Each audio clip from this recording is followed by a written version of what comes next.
The Ford Ranger is the slightly awkward middle child of the Blue Ovals truck family, sitting above the Maverick and below the F-150. When it went on sale in the US in 2019, it wasn't exactly new and didn't stack up to its competitors in the mid-size truck segment. For 2024, we finally have a revised Ranger. It's still not quite all new, but looking past that, the question remains, is it capable enough to keep pace with its competitors? Redesigned for 2024, though still sitting on the same platform as the 2023 version, with some minor changes, the Ranger gets marginal gains of 2.0 inches in both wheelbase and track width, as well as an optional 315 horsepower 2.7-liter twin-turbo V6, which joins the core 2.3-liter turbocharged i4, the same one that powered the previous Ranger. There's also the small matter of the V6-powered 405 horsepower Ranger Raptor. However, for this first test we took delivery of a Velocity Blue Metallic 2024 Ford Ranger 4x4 in XLT trim with the 4-cylinder. The EcoBoost engine produces a middle-of-the-road 270 horsepower, as well as an even more middling 310 lb-ft of torque, significantly less of both than the equivalent Motor Trend truck of the year-winning Chevrolet Colorado, which makes an impressive 310 horsepower and 430 lb-ft. Still, we've previously commended the EcoBoost for its overall performance. If you're looking for more power, the 2.7-liter V6 offers 315 horsepower and 400 lb-ft. The 2024 Ford Ranger XLT we tested left us with more questions than answers.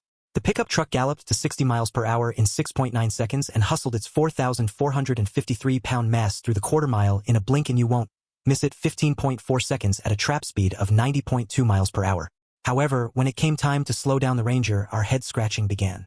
The brake pedal itself is spongy and has a terrific amount of travel, though nothing prepares you for the nosedive the Ranger makes when you really step on it.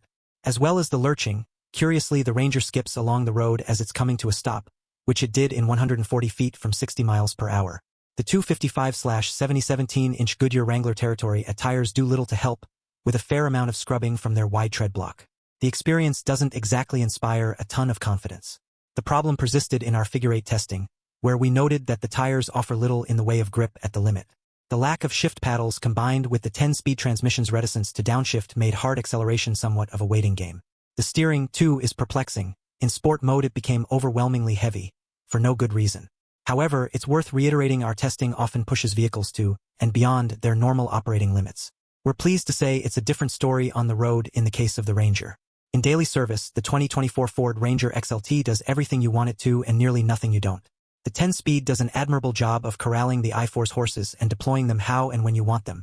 The EcoBoost isn't the most exciting engine on sale today, but time and again Ford has proven a master of creating an economy power plant that looks underwhelming on paper but manages to perform fantastically well in reality.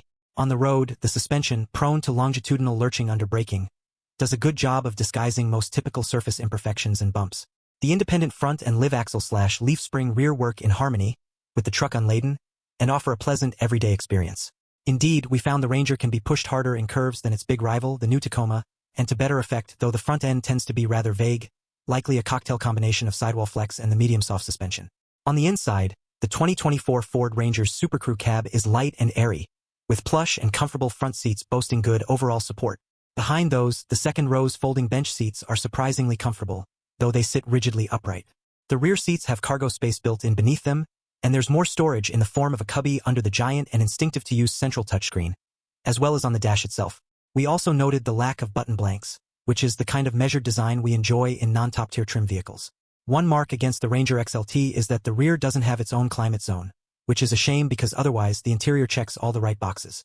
On the technology front, the revised Ranger is decently appointed with Ford's Co-Pilot 360 standard on trims XLT and higher.